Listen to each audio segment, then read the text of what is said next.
before us today the case of the South versus the EU. I hereby declare this climate justice hearing opened. The case we examine today is that of the South versus the European Union. Climate change affects us all, but not equally. It is the South that is most affected by its impact.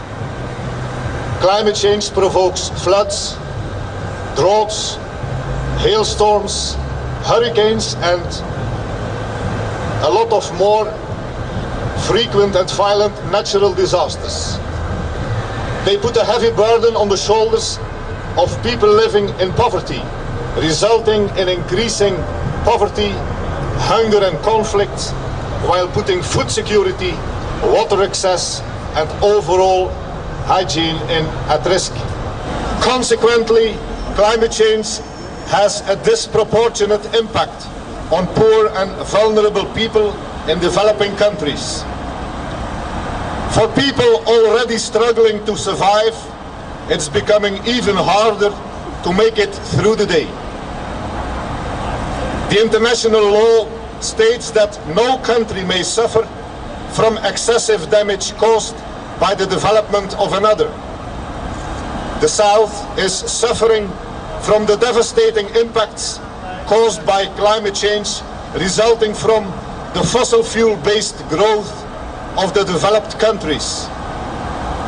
The South resents that the European Union so far failed to fully recognize its historical responsibility in creating climate change. This is why the European leaders stand trial before this court today. I now invite the prosecutor to make his plea. Thank you. Thank you, Your Honor. Take a good look at all the evidence here. People are suffering. Our earth is ill. You, European leaders, your people and economies, bear a great responsibility for climate change. Economic growth reliant on fossil fuels has put our planet in danger. Greenhouse gases generate climate change, and the rich countries are responsible for 80% of these emissions. Compensation for climate damage is therefore not only a moral obligation, but also a matter of international justice. The polluter must pay. You must pay. We demand climate justice. That's why, first of all, we demand that the European Union reduces its greenhouse gas emissions by 40%. Second, we ask the European Union to provide the financial support to tackle climate change in developing countries. And we know you plan to try to repackage aid money. Your Honor, that needs to be avoided. We can't ask the South to decide between sending kids to school and fighting climate change. Third, we need the European Union to make binding commitments now. Financial support will be a deal maker or breaker in Copenhagen. And last but not least, the European Union also has to support the South with technology transfer and know-how. Poor people in the South should be enabled to adapt to climate change and offered the opportunity for life in dignity.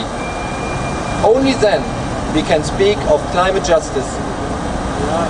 I call our witness, Elizabeth Peredro from Bolivia. Thank you. I was born in La Paz, the political capital of Bolivia, and a beautiful city besides El Alto, surrounded by giant glaciers of the eastern mountain range of the Andes.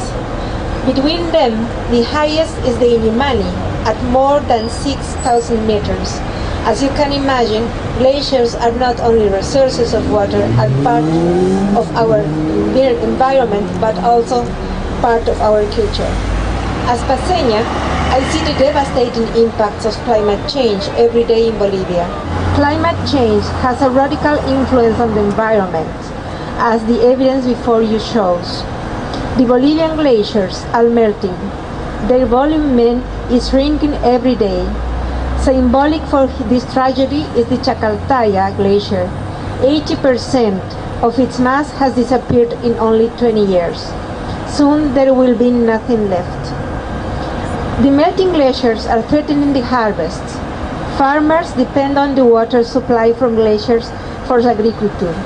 As a result, people are struggling to survive. We are not talking about adaptation here, only about survival.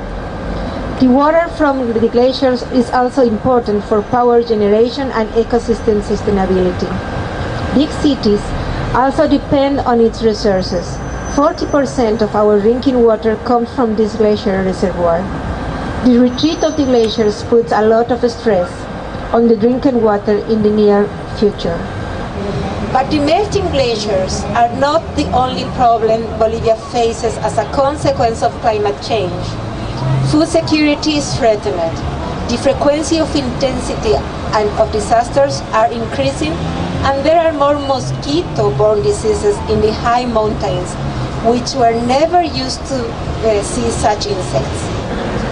This year we lost 5,000 heads of livestock, and the water level of the Titicaca Lake has dropped 80 centimeters since April this year, threatening flora and fauna.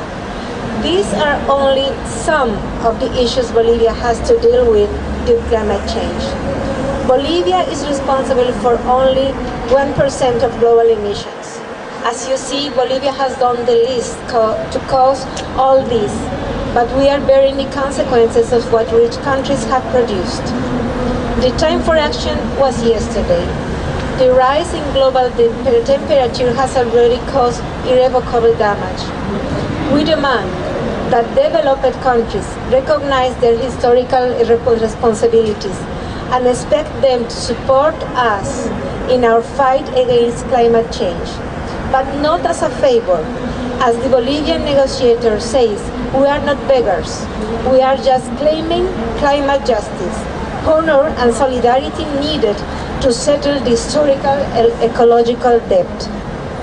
For that to happen, so-called developed countries must change the policies that cause the problem.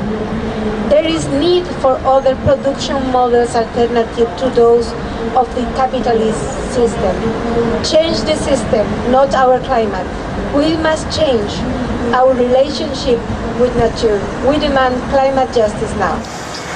Thank you. Thank you. So you demand climate justice now. You asked developed countries, Mr. Prosecutor, to pay for this climate change. Is this correct? Yes, that's correct, sir. So maybe we will ask the jury what they are thinking about what we just heard. Europe must pay! Europe must pay! Europe must pay! This is the conclusion of our jury. We will come back to this case after the Copenhagen meeting. Now, this hearing is closed.